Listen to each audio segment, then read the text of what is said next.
لا يسمعون فيها لغوا ولا تأثيما إلا قيلا سلاما سلاما.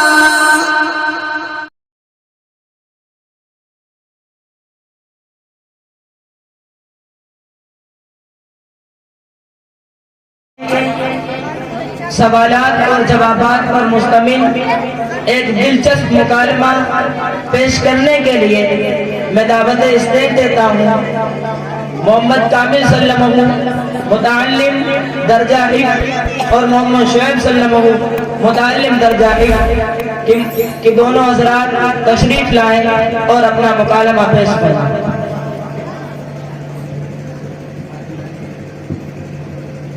السلام علیکم ورحمۃ اللہ وبرکاتہ. وعلیکم السلام ورحمۃ اللہ وبرکاتہ. آپ کی تعریف اور مشغلہ کیا ہے؟ جی میرا نام محمد کامل ہے. میں مادو اٹرا کا رہنے والا ہوں اور اس وقت مدرسہ الجامعۃ الصفا میں درجہ حفظ کی تعلیم حاصل کرتا ہوں. بھائی کامل، آج یہ آپ نے مدرسے میں کیسی چہل پہل نظر آ رہی ہے؟ ارے بھائی، آپ کو نہیں معلوم کہ آج ہمارے مدرسے کا سالانہ جلسہ ہے. کیا ایسے مبارک موقع پہ آپ سے چند سوالات کر سکتا ہوں؟ جی ہاں، ضرور کیجیے. انشاءاللہ تعالی جوابات دینے کی کوشش کروں گا.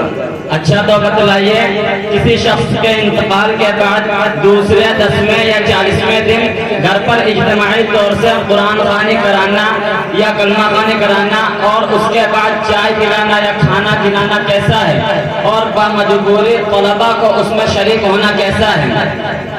قرآن خوانی کا یہ مروجہ طریق بدعت ہے.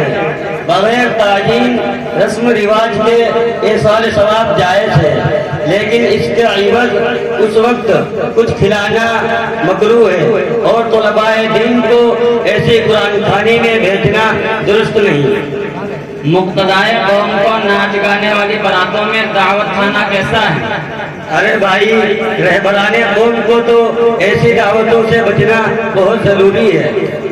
جو امام قبروں کا چڑھاوا کھاوے اور اس کو تبرک سمجھے اور کھانے وغیرہ پر فاتحہ دے، اس کو امام بنانا کیسا ہے؟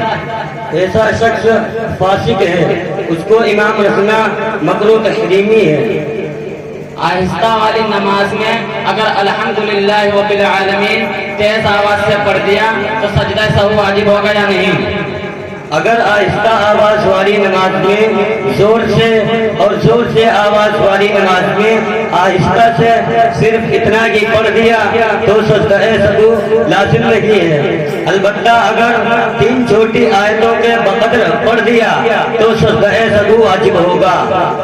رکوع کے بعد سجدے میں جاتے وقت ہاتھ گھٹنوں پر رکھے ہوئے جائے یا بغیر ہاتھ رکھے ہوئے؟ اس میں ایک کو دوسرے پر فضیلت نہیں ہے. نمازی کو جس طرح سہولت ہو کر لے. فجر کی جماعت کھڑی ہو جانے کے بعد آنے والا نمازی سنتیں مسجد میں پڑھے یا دوسری جگہ؟ فجر کی جماعت کھڑی ہو جانے کے بعد آنے والے نمازی کے لیے جماعت کے قریب سنتیں پڑھنا مکروہ ہے. دوسری جگہ پڑھے یا بمجبوری ستون وغیرہ کی آڑ میں پڑھ لینے کی گنجائش ہے. بھائی کامل، آخر میں یہ بھی بتلا دیجیے کہ اگر امام محراب سے باہر صرف پیروں کی ایڑی ہی نکالے تو شرعاً کیا حکم ہے؟ دونوں پیر محراب سے باہر رکھنے ضروری ہے. صرف ایڑی باہر نکالنے سے کراہت ختم نہیں ہوگی. ماشاءاللہ، آپ کے جوابات سے مجھے بہت فائدہ پہنچا اور میرا دل باغ باغ ہو گیا. اللہ تعالیٰ آپ کو عالم و عمل بنائے اور مدرسے کو ترقی دے. انشاءاللہ میں بھی اگلے سال اپنے گاؤں کے بچوں کا داخلہ مدرسہ الجامعۃ الصفا میں ہی کراؤں گا. ماشاءاللہ، اللہ تعالیٰ آپ کو داخلہ کرانے کی توفیق عطا فرمائے. آمین. السلام علیکم ورحمۃ اللہ وبرکاتہ. وعلیکم السلام.